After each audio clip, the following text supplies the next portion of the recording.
El precio de la comodidad es tu alma podrida, y tú ya pagaste la factura completa. Escucha con atención el sonido chirriante de tu propio aislamiento absoluto. Es el zumbido eléctrico del router, el clic silencioso y persistente de una cámara de vigilancia que tú mismo, por propia mano, instalaste en la intimidad de tu habitación.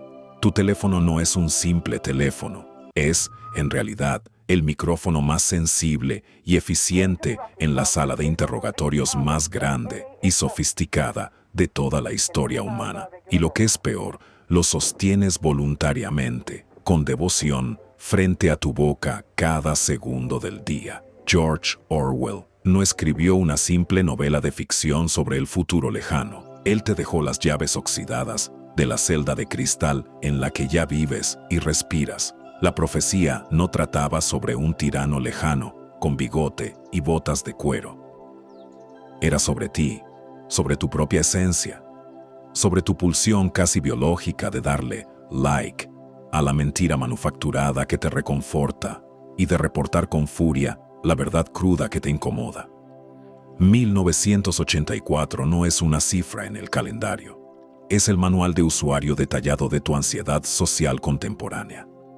Es la razón fundamental por la que sientes esa presión asfixiante de elegir un bando en una guerra cultural que no entiendes y que no te pertenece. Es la explicación de por qué la palabra libertad ahora suena a un eslogan de marketing vacío y seguridad suena a la excusa perfecta para tu propia domesticación. El mundo entero decidió ignorar la advertencia original porque la claridad de su mensaje era demasiado incómoda de soportar.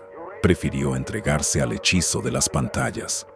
Pero el hechizo se está rompiendo por los bordes, y lo que queda al descubierto no es un paisaje de tanques y altavoces estruendosos. Es algo mucho más íntimo, profundo y perverso, un vacío fértil en tu propio pensamiento, un atajo mental que tomas cada vez que evitas una discusión difícil, un consuelo barato que compras, entregando tu propio criterio.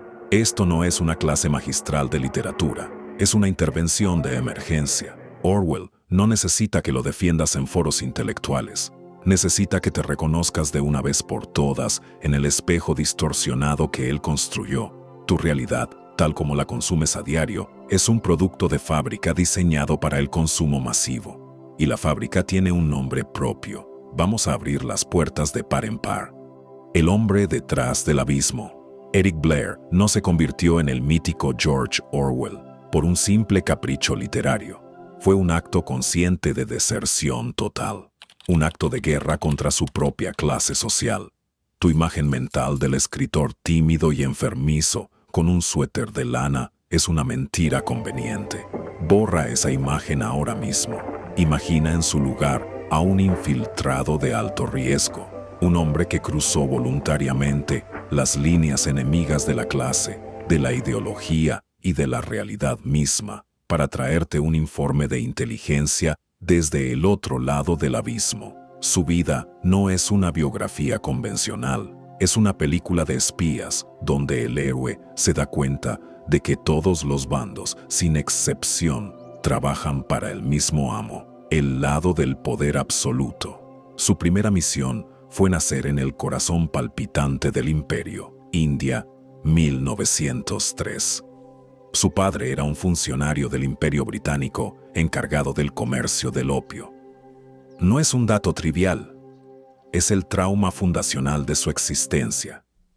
Desde la cuna, Eric respiró la hipocresía más sofisticada del mundo, la máquina colonial que decía llevar civilización y progreso, mientras extraía recursos con violencia y quebraba culturas milenarias.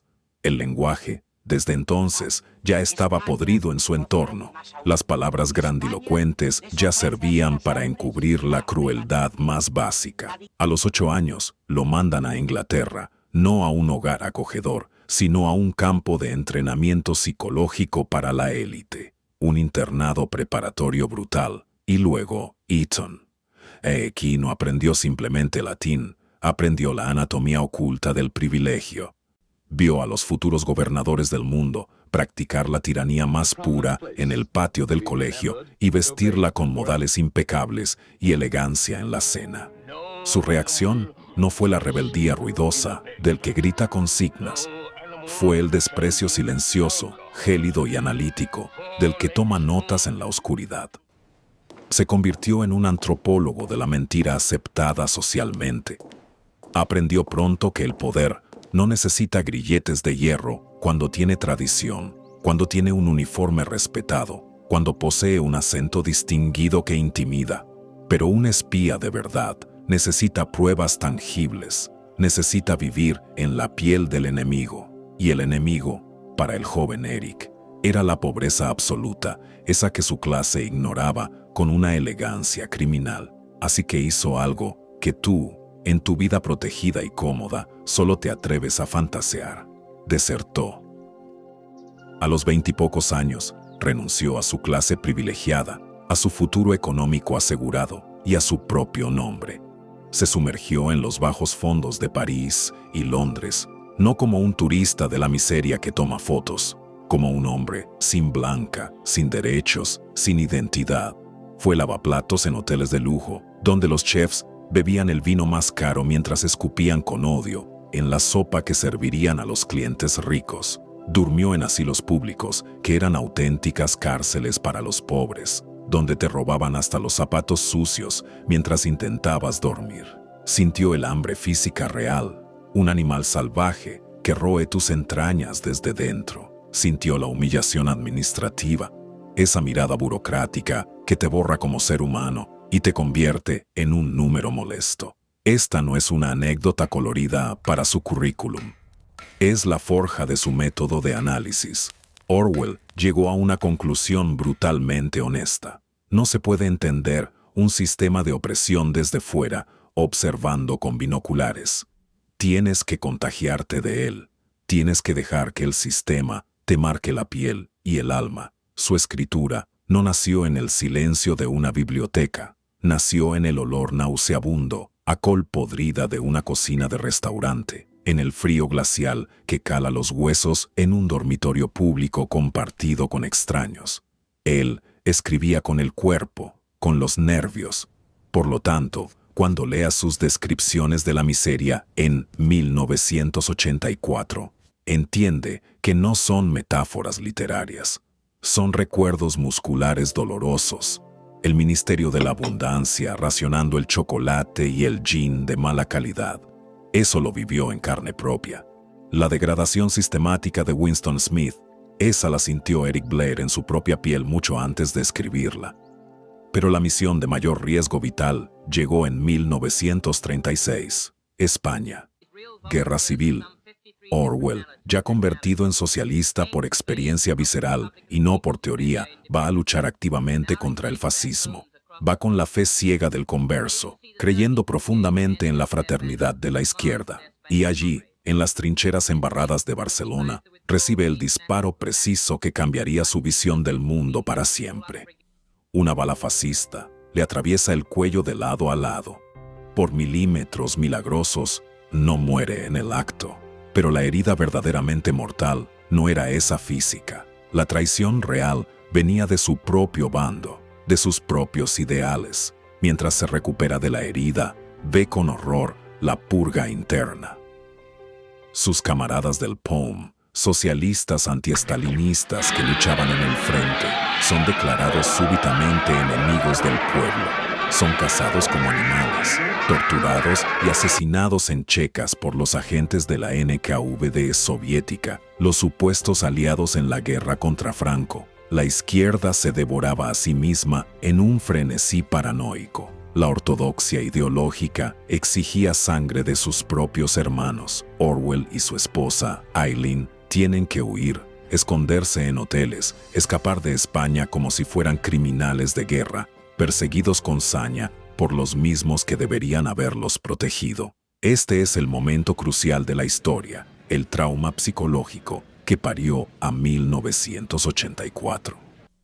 Orwell comprendió, con una claridad aterradora, que el totalitarismo no tenía una bandera exclusiva.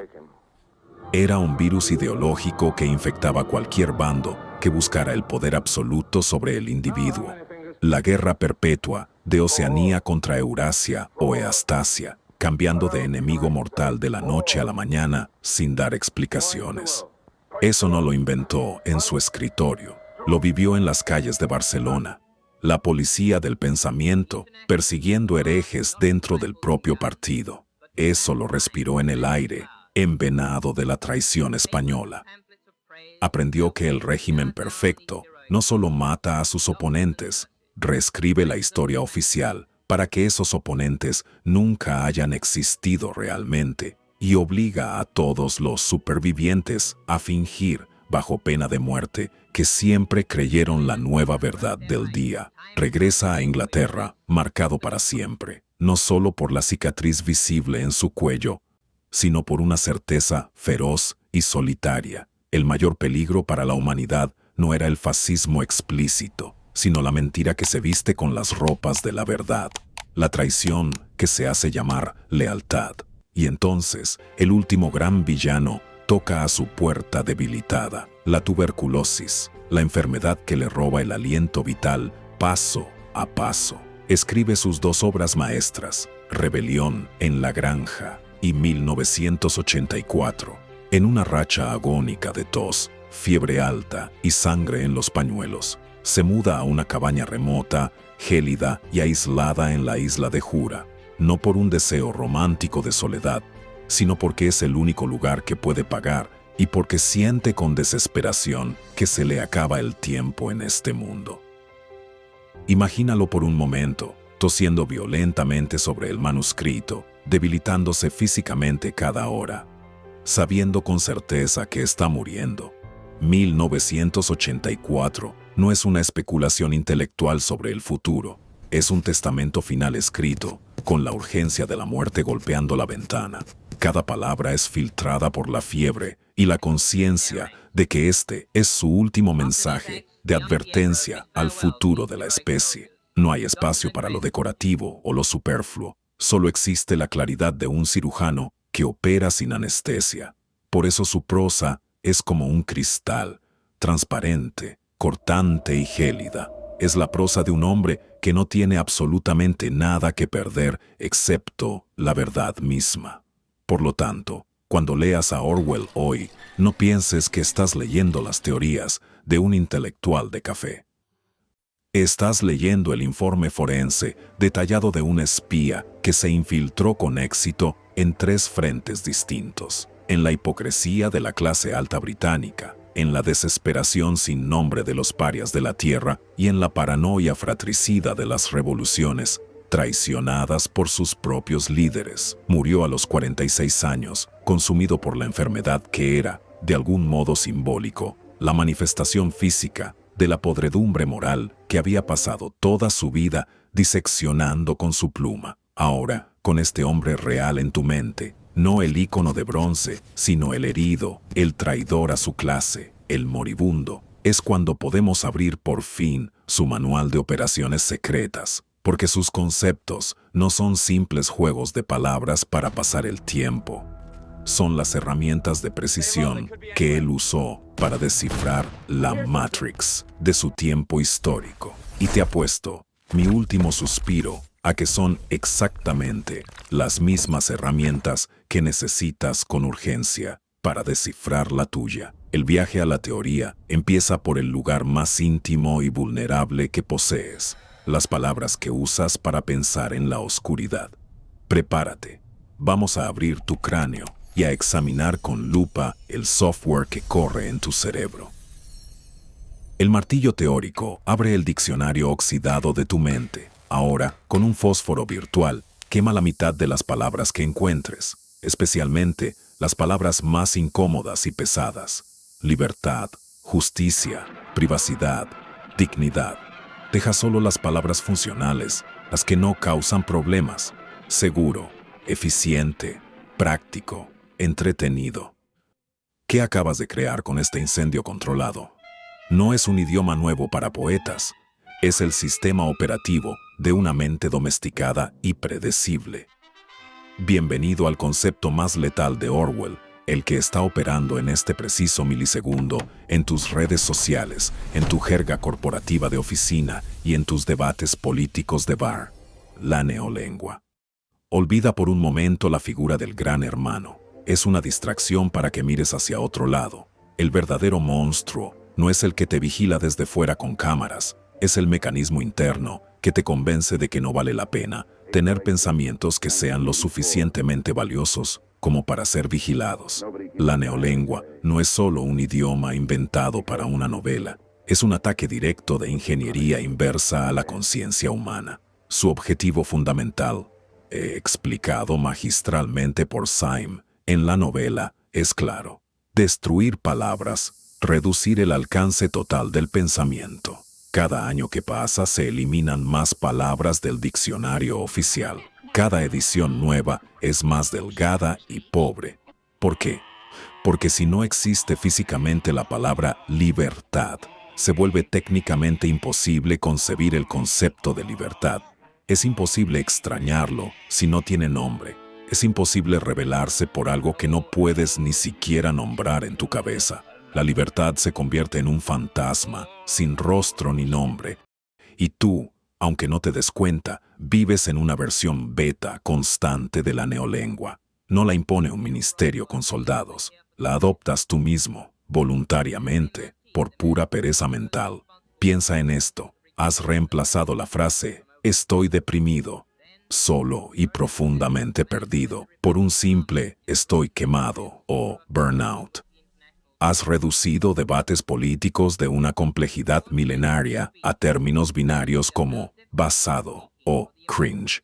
Aceptas sin rechistar que un algoritmo diseñado para maximizar el engagement te dicte qué noticias son supuestamente importantes para tu vida. Llamas con orgullo comunidad a un grupo aleatorio de desconocidos que simplemente comparten los mismos prejuicios que tú en una red social. Llamas creador de contenido al artista que se desangra, al pensador que reflexiona y al educador que enseña, aplastando su propósito vital en la mera producción de commodities digitales para el scroll infinito. Cada vez que encapsulas una experiencia humana rica y contradictoria en una jerga de internet o en un buzzword corporativo, estás practicando activamente el doble pensar lingüístico. Estás ahorrando caracteres preciosos, pero estás perdiendo matices vitales de tu alma. Estás haciendo el trabajo sucio del partido por ellos, gratis. La tiranía del futuro no vendrá gritando «abajo con la libertad». Será mucho más sutil. ¿Libertad? Qué palabra tan anticuada, analógica e ineficiente. Lo que tú necesitas son óptimas experiencias de usuario personalizadas y seguras. Pero la neolengua necesita un mecanismo de ejecución constante para no fallar. Un sistema inmunológico para eliminar de raíz los pensamientos herejes antes de que crezcan. Y ese mecanismo es el doble pensar. El doble pensar no consiste simplemente en mantener dos ideas contradictorias al mismo tiempo.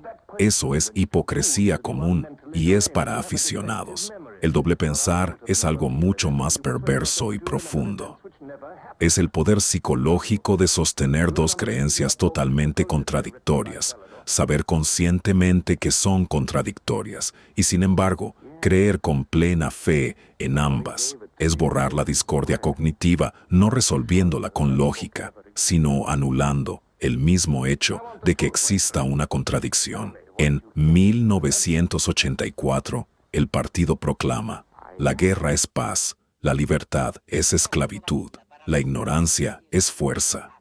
No son simples eslóganes publicitarios, son instrucciones de programación para la mente humana.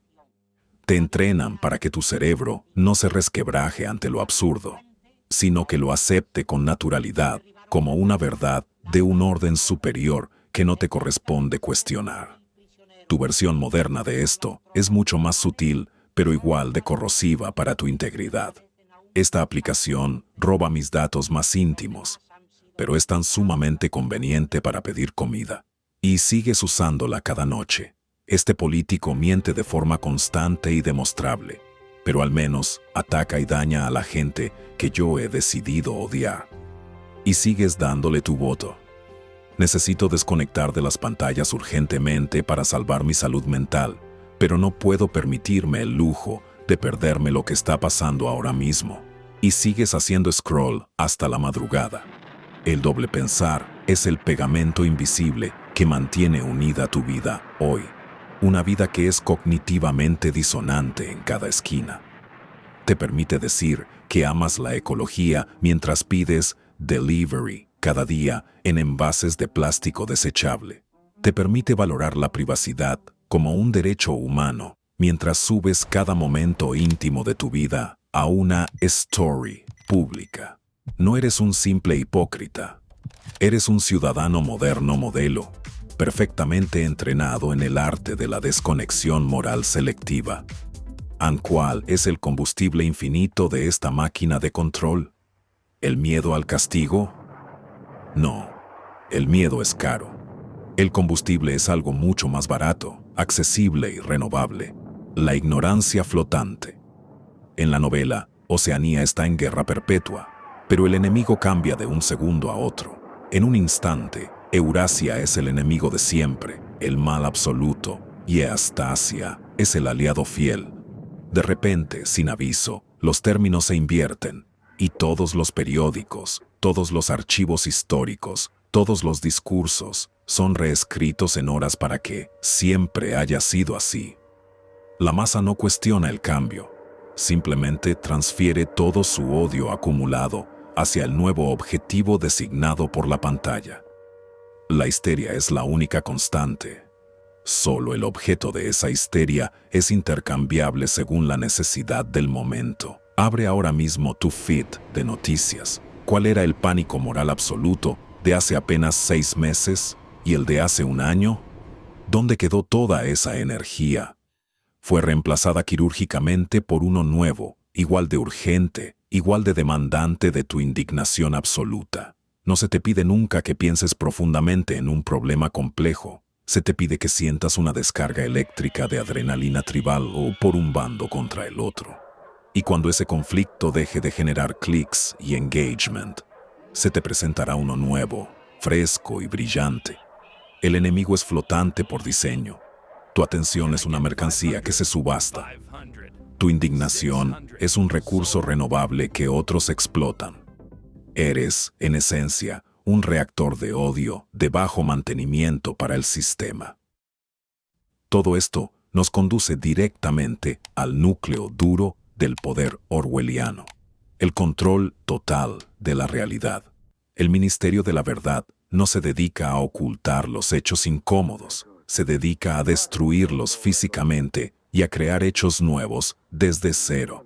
Winston Smith pasa sus días reescribiendo artículos de periódico viejos para que las predicciones pasadas del partido siempre resulten haber sido correctas. El pasado no es piedra, es arcilla maleable. Es un archivo de texto abierto permanentemente en el editor del que tiene el poder. ¿Y qué pasa con tu propio pasado? ¿Con tu registro personal de la realidad? Los feeds son efímeros por naturaleza. Lo que fue una noticia sísmica ayer desaparece hoy bajo la avalancha de la nueva tendencia. Los mensajes se borran, las stories duran apenas 24 horas y se desvanecen. Una figura pública puede ser cancelada hoy por algo que dijo hace 10 años, sacado del contexto de entonces e insertado a la fuerza en la moral cambiante de hoy. Ves un video histórico que en realidad es un deepfake generado por IA o simplemente un recorte editado con malicia. Tu sentido del pasado ya no es un archivo sólido en tu memoria, es una nube de datos en constante reescritura, y los administradores de esa nube no eres tú, sino los algoritmos, los medios con sesgos ideológicos y tus propias cámaras de eco digitales. ¿Qué es la verdad hoy en día? Es simplemente aquello que sobrevive al scroll infinito, lo que genera más interacción emocional, lo que se ajusta mejor a la narrativa de tu propia tribu digital. El principio mismo de la realidad objetiva se ha fracturado. Y en esa grieta profunda es donde crece con fuerza el totalitarismo digital del siglo XXI. Porque todo este sistema complejo necesita, por encima de todo, un sacerdocio fiel. Y no son los soldados con fusiles, son los intelectuales cobardes, los periodistas complacientes, los artistas que se autocensuran para no perder sus patrocinadores. En 1984 son los burócratas grises del Ministerio de la Verdad, tipificados en el traicionero O'Brien, un hombre que ama el poder por el puro placer del poder. Su placer supremo no es la riqueza material o el lujo, es desnudar el alma humana por completo, demostrarle su fragilidad patética y finalmente quebrarla. O'Brien no tortura a Winston Smith para obtener información útil. Lo tortura para demostrarle un punto filosófico, que la realidad no reside en el mundo exterior objetivo, sino exclusivamente en la mente humana que puede ser manipulada.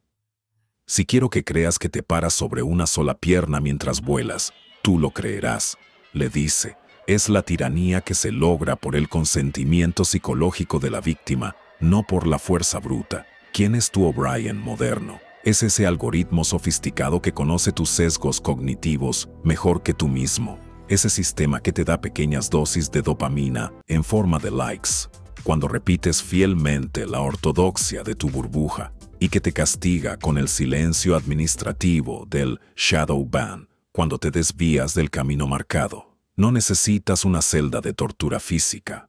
Te entrenas tú mismo cada día, buscando la aprobación de las pantallas, ajustando tus opiniones para que sean más palatables, más seguras, más virales.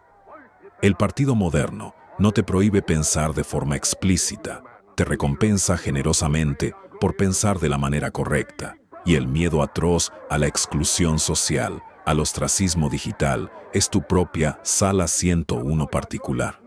Tu peor miedo personal, convertido en el instrumento de control más eficaz de la historia. Ahora, conecta los puntos dispersos. La neolengua reduce drásticamente tu capacidad de articular cualquier tipo de disidencia real. El doble pensar anula tu malestar natural ante la contradicción evidente. La ignorancia flotante canaliza toda tu energía emocional hacia enemigos designados externamente. El control de la realidad hace que ya no confíes ni en tus propios ojos ni en tu propia memoria. Y todo este aparato es administrado por un sistema que te seduce con comodidad y te castiga con el vacío, personalizando tu propia prisión a tu medida exacta. ¿Cuál es el resultado final de esta ecuación? No es una sociedad de esclavos encadenados que sueñan con la libertad.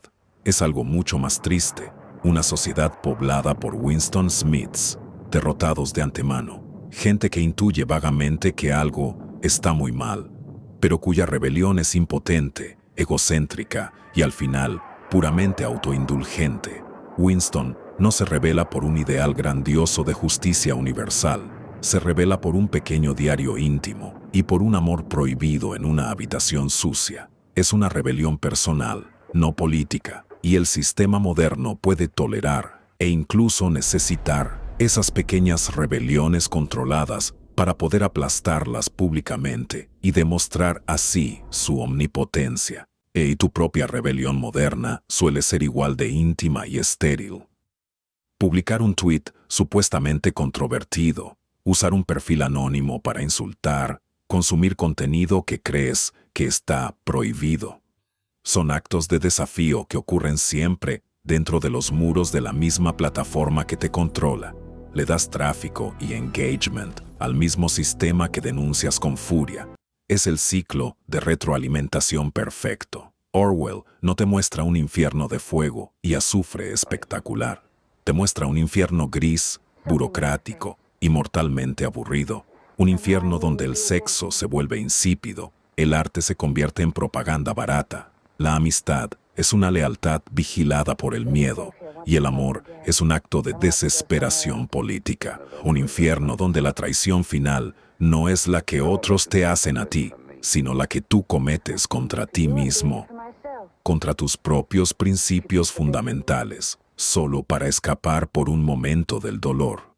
Si quieres una imagen del futuro, imagina una bota aplastando un rostro humano para siempre. Pero la bota más efectiva no es la de metal frío que viene de fuera, es la bota que tú, poco a poco, y sin darte cuenta, empiezas a calzarte a ti mismo cada mañana, creyendo erróneamente que es un zapato cómodo que te protege del suelo. La bofetada de realidad. Aquí es precisamente donde la inmensa mayoría de los análisis terminan su camino, con una revelación deprimente y una sensación de impotencia total. Te dejan tirado en el suelo del ring, viendo las luces borrosas, preguntándote con angustia, ¿y ahora qué hago? No hemos hecho todo este recorrido mental para llegar a ese callejón sin salida. Orwell no era un pesimista antropológico. Era un realista radical, y el realismo no se rinde ante la adversidad. Solo cambia de táctica cuando la anterior falla. Si el sistema es tan perfecto como parece, si reescribe la realidad a su antojo, si pudre el lenguaje desde dentro y secuestra tu atención cada segundo. ¿Dónde está el punto de fuga? ¿Dónde está la grieta en el concreto por la que puede pasar la luz? No está ahí fuera, en las grandes instituciones o en las revoluciones de masas. Está en el último lugar que el poder mira de verdad, porque lo considera irrelevante, en los gestos pequeños, privados, ineficientes y aparentemente inútiles. Winston Smith pierde la batalla al final. Lo torturan hasta que ama al gran hermano y lo quiebran por completo. Es la derrota total del individuo frente al Estado. Pero fíjate bien, en su jaula, antes de la traición final, hay un momento de felicidad auténtica y pura. Un cuarto alquilado en un barrio pobre, fuera del alcance inmediato de las telepantallas. Un acto de amor que no es solo carnal, sino de complicidad humana. Un diario íntimo escrito a mano, dedicado a nadie. Esos actos pequeños no derribaron al partido en ese momento. No cambiaron el mapa geopolítico del mundo, pero por un instante glorioso le devolvieron a Winston su humanidad intacta, su alma soberana. Esa es la primera pista real para tu propia vida. La resistencia orwelliana hoy no consiste en la revolución gloriosa en las calles con banderas. Es el sabotaje silencioso y diario de tu propia domesticación. Y eso empieza con una decisión que puedes tomar en este mismo segundo de tu existencia. Rehabilitar por completo tu lenguaje personal. Esto no es una propuesta poética o abstracta. Es un hack de seguridad para tu mente.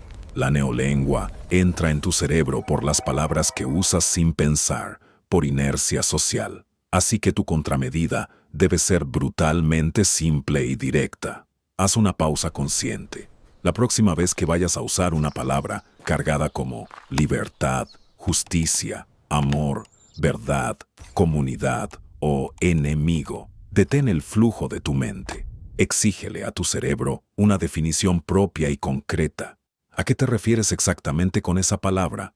Si al final solo significa lo que mi tribu aprueba hoy, o simplemente lo que yo odio, entonces no estás usando una palabra real, estás lanzando un hechizo tribal inconsciente. Estás practicando el doble pensar que tanto criticas. Traduce sistemáticamente los clichés vacíos a experiencias concretas de tu vida. En lugar de decir el genérico «estoy quemado», pregúntate con honestidad, ¿estoy triste?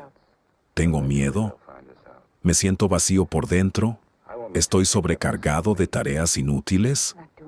Cada una de esas palabras específicas abre una puerta distinta en tu psique. Quemado es solo un buzón de basura donde echas toda tu confusión para no mirarla. El acto de nombrar con precisión quirúrgica es un acto político de recuperación de territorio mental. Es tomar una palabra del diccionario del partido y devolverla con fuerza a tu propio diccionario privado. Segundo paso, cultiva activamente un espacio de ineficiencia radical en tu día. El sistema te valora exclusivamente por tu productividad medida, por tu consumo constante de datos y por tu generación de contenido para otros. Tu único valor para ellos es tu output. Así que tu acto más subversivo de rebelión es crear un espacio sagrado donde no produzcas absolutamente nada para el sistema, donde no existan las métricas de éxito. No medites para ser un trabajador más enfocado y productivo después. No leas un libro solo para poder hacer un resumen presuntuoso en Goodreads. No camines por el parque para contar los pasos en tu reloj inteligente. Haz algo, cualquier cosa, solo por la experiencia sensorial pura de hacerlo. Sin registro digital, sin testimonio público, sin compartirlo con nadie. Ese espacio no monetizable y no viralizable es un auténtico agujero negro en la Matrix de la vigilancia masiva. Es la habitación de Winston, arriba de la tienda de los proletarios. Es un espacio pequeño. Es frágil, pero es íntegramente tuyo. Tercero, y esto es quizás lo más cínico, pero también lo más importante para tu supervivencia. Desconfía profundamente de todos los himnos, incluso de los que parecen ser tuyos. La ignorancia flotante funciona porque te ofrece siempre un nosotros glorioso contra un ellos despreciable. La próxima vez que sientas ese subidón placentero de adrenalina tribal, ese calor agradable de pertenecer al bando de los buenos y morales, hazte a ti mismo una pregunta herética. ¿Qué es lo que gana el poder que me está hablando ahora al mantenerme tan enfurecido con este enemigo en particular? No se trata de volverse neutral o apático, se trata de negarle a cualquier poder el control exclusivo y barato de tu indignación personal. No dejes que te alquilen tu capacidad de odio por un precio tan bajo. Es el recurso emocional más valioso que posees. Hacer esto no te convertirá automáticamente en un héroe de película. No vas a derrocar a ningún régimen mañana por la mañana. Vas a hacer algo mucho más radical, profundo y subversivo. Vas a dejar de ser un colaborador entusiasta y gratuito de tu propia servidumbre. Vas a introducir fricción real en los engranajes que giran sin parar dentro de tu propia cabeza. Por eso mi llamado a la acción hoy no es el típico suscríbete al canal. Es algo mucho más peligroso para el sistema. Te desafío aquí mismo a un acto de sabotaje lingüístico real. En los comentarios de abajo, no me hables de Orwell como un autor de colegio. No me des tu opinión genérica sobre el video. Quiero que ejecutes ahora mismo el primer paso del hackeo mental. Publica una sola palabra.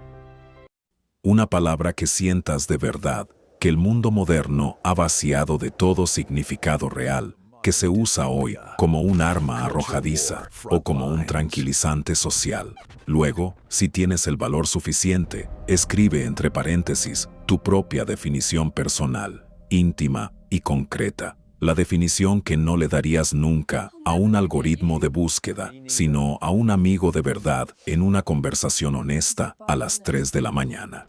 Por ejemplo, podrías escribir libertad, tener la fuerza de voluntad para cerrar el navegador sin sentir miedo a estar perdiéndome algo vital. Éxito, ser capaz de disfrutar de una cena tranquila sin la necesidad compulsiva de revisar el teléfono. Amor, el acto valiente de dejar de performar una identidad para ser simplemente visto como uno es. Verdad, aquella realidad que duele admitir, incluso en la más absoluta privacidad de uno mismo. Esto no es un simple ejercicio para generar comentarios. Es un escaneo de radar en tiempo real, un mapeo necesario de cuántos cerebros en esta sala virtual están realmente dispuestos a iniciar hoy mismo la descontaminación de su propio lenguaje. Quiero ver con mis propios ojos cuántas palabras podemos rescatar del basurero de la neolengua moderna, aunque sea solo por el espacio de un comentario. Es un gesto pequeño, es inútil para el mercado, es gloriosamente ineficiente, pero es, sin duda, el principio del fin de tu cautiverio, porque Winston Smith perdió la guerra externa. Pero hay otro personaje de Orwell, en otro de sus libros menos citados, que nos da la clave maestra del siguiente paso necesario. Se llama George Bowling. En Subir a por aire. Es un hombre gordo, mediocre, atrapado en una vida de hipocresías pequeñas y cotidianas. Pero George tiene un recuerdo sagrado de cuando era niño, pescando en un estanque de agua clara, en un momento de paz perfecta y casi olvidada. Y toda su lucha vital no es por cambiar el orden del mundo, sino por encontrar de nuevo un poco de ese aire limpio y real en un mundo que ya solo huele a mentira manufacturada y a preparativos para la guerra. George Bowling no es un héroe de acción, es un hombre que se niega rotundamente a olvidar por completo el sabor de la autenticidad. Esa es la resistencia real a la que te convoco. No la del mártir que se sacrifica, sino la del nostálgico de la verdad. El individuo que en medio del ruido ensordecedor de las redes recuerda que el silencio todavía existe. El que, en medio de la neolengua simplista, se acuerda de que las palabras alguna vez tuvieron un peso real y sagrado. Tu batalla más importante no es por el control del futuro, es por el rescate de tu propia memoria, por tu capacidad intacta de recordar cómo se siente pensar con claridad, amar sin necesidad de testigos digitales, existir sin tener que buscar una justificación externa. Orwell tuvo la gentileza de mostrarte las paredes de la cárcel, pero también tuvo la astucia de dejarte la lima escondida entre las páginas. Esa lima es tu propia conciencia individual, que es irreductible, irritante para el poder e increíblemente intacta si tú lo decides. Ahora, toma esa lima y empieza a usarla con paciencia. Empieza por rescatar una sola palabra, solo una. El sabotaje de tu mente empieza ahora mismo y empieza exactamente aquí.